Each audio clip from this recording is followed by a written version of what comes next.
시청자 여러분 안녕하십니까? VOA 모닝뉴스 시작합니다. 동남아시아 국가연합 아세안 정상회의에 참석한 카멀라 해리스 미국 부통령이 러시아와 북한의 군사협력에 대해 경솔한 판단이고 전략적으로 실패했다면서 강하게 비판했습니다. 한국의 윤석열 대통령은 러시아와 북한의 정상회담과 관련해 국제사회 평화를 해치는 북한과의 군사협력 시도는 즉각 중단돼야 한다고 밝혔습니다. 허무호 기자가 보도합니다. 인도네시아 자카르타에서 개최된 동남아시아 국가연합 아세안 정상회의에서 카멀라 해리스 미국 부통령은 앞서 진행된 AP통신과의 인터뷰를 통해 러시아와 북한의 무기 거래를 강하게 비판했습니다.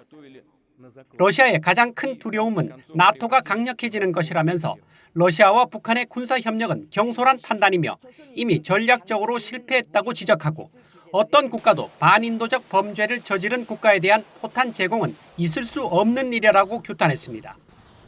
Their aggressive, unprovoked actions in Ukraine have resulted in a strategic failure, have resulted in a situation where the aura and myth of the Russian military has now been dispelled. 해리스 부통령은 그러면서 러시아는 국제사회가 부과한 제재로 인해 두려워하고 있다고 지적하고 러시아와 북한 간의 상황을 계속 주시할 것이라고 밝혔습니다. You look at it in the context of the meaning of sanctions that we have levied and the impact that it has had. So, and not to mention Russia's greatest fear, which is that NATO would be strengthened. Now there are two more countries. So that is where we are in terms of what is happening there, and we'll continue to monitor the situation, obviously, in terms of this reporting about Russia and North Korea. 한국의 윤석열 대통령도 한아세안 정상회의 비공개 회의에서 러시아와 북한의 무기 거래를 강력하게 경고했습니다. 한국 대통령실에 따르면 윤 대통령은 국제사회 평화를 해치는 북한과의 군사협력 시도는 즉각 중단돼야 하고 어떠한 유엔 회원국도 불법 무기 거래 금지 등 유엔 안전보장이사회가 규정한 북한 제재 의무를 저버려서는 안 된다고 강조했습니다. 또 북한의 핵미사일 위협은 한반도와 인도태평양 지역 평화에 대한 중대한 위협이자 국제 비확산 체제에 대한 정면 도전이라고 지적하고 북한의 완전한 비핵화를 달성하기 위한 국제사회 노력에 아세안이 계속 힘을 보태달라고 당부했습니다. 이어 북한 핵미사일 개발의 주요 자금원인 가상자산 탈취와 노동자 송출을 차단하는 데에도 아세안이 적극 동참해 줄 것을 요청했습니다. 윤 대통령은 이어 중국의 리창 총리가 참석한 아세안 플러스 3 한일중 정상회의에서는 한국과 일본, 중국의 협력을 강조했습니다. 이른 시일 내 한일중 정상회의를 비롯한 3국 간 협력 메커니즘을 재개하기 위해 일본, 중국 정부와 긴밀히 소통하자고 밝힌 것입니다.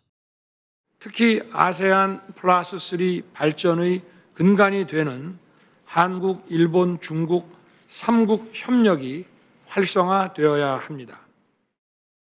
윤 대통령은 그러면서 북한은 전례 없는 빈도로 도발을 지속하고 있다고 지적하고 국제사회가 단합해 북한의 핵미사일 개발을 좌시하지 않는다는 것을 분명하게 보여줘야 한다고 밝혔습니다. 이어 북한 핵미사일 개발의 자금원으로 활용되는 해외 노동자 송출과 불법 사이버 활동을 차단하기 위한 공조의 협력을 요청했습니다. VOA 뉴스 허무호입니다. 한국의 이종섭 국방부 장관은 러시아와 북한은 신무기 개발 기술과 군수 물자를 거래할 수 있고 러북 정상회담도 가능성이 있다고 보고 있다고 밝혔습니다. 이종섭 한국 국방부 장관은 6일 한국 국회 대정부 질문에 출석해 국민의힘 성일종 의원의 관련 질문을 받고 북한 입장에서는 새로운 무기 개발을 위한 기술 도움을 받고 러시아 입장에서는 북한이 갖고 있는 탄약이나 군수 물자 지원을 고려할 수 있을 것으로 예상한다고 답했습니다. 이어 러북 군사협력이 유엔 제재 위반이냐는 질문엔 분명한 위반이며 한국 정부도 관계부처 간 협의를 통해 필요하다면 조치를 취할 것으로 생각한다고 밝혔습니다. 이 장관은 또 성 의원의 러북 정상회담을 통해 북중러 합동 군사훈련도 예상할 수 있냐는 질문엔 그렇게 제안되고 논의되고 있는 걸로 안다고 밝혔고 또 러시아 핵잠수함 기술의 북한 이전 시 한국 정부는 어떻게 대응할 것이냐는 질문에는 만약 그런 협의가 확인되면 한국과 미국이 협의를 해야 할 것이라고 답했습니다. 일본 정부는 러시아의 블라디미르 푸틴 대통령과 북한의 김정은 국무위원장의 정상회담 가능성과 관련해 양국의 무기 거래는 유엔 안보리 결의 위반으로 이어질 우려가 있어 주시하고 있다고 밝혔습니다. 일본 정부 대변인인 마스노 히로카즈 관방장관은 6일 브리핑에서 러북 정상회담에 대한 외신 보도에 대해 미국과 항상 소통을 해오고 있다고 말하고 북한 동향에 대해 중대한 관심을 갖고 계속 정보를 수집 분석하면서 국제사회와 긴밀하게 협력해 갈 것이라고 밝혔습니다. 이어 이번 사안에 대한 관계국과의 상세한 의견 교환 내용은 외교상의 문제인 만큼 언급을 삼가겠지만 북한으로부터의 무기 조달 등을 전면 금지한 안보리 결의 위반으로 이어질 가능성 등 우려를 갖고 주시하고 있다고 강조했습니다. 미국 공군의 핵탐지 정찰기 WC-135R 컨스턴트 피닉스가 한반도 주변에서 대북 감시 활동을 한 것으로 확인됐습니다. 복수의 군용기 추적 사이트에 따르면 핵탐지 정찰기 한 대가 6일 일본 오키나와에서 이륙해 동중국해를 비행했고 앞서 지난달 28일에도 같은 정찰기가 일본 홋카이도 인근 상공을 비행한 것으로 파악됐습니다.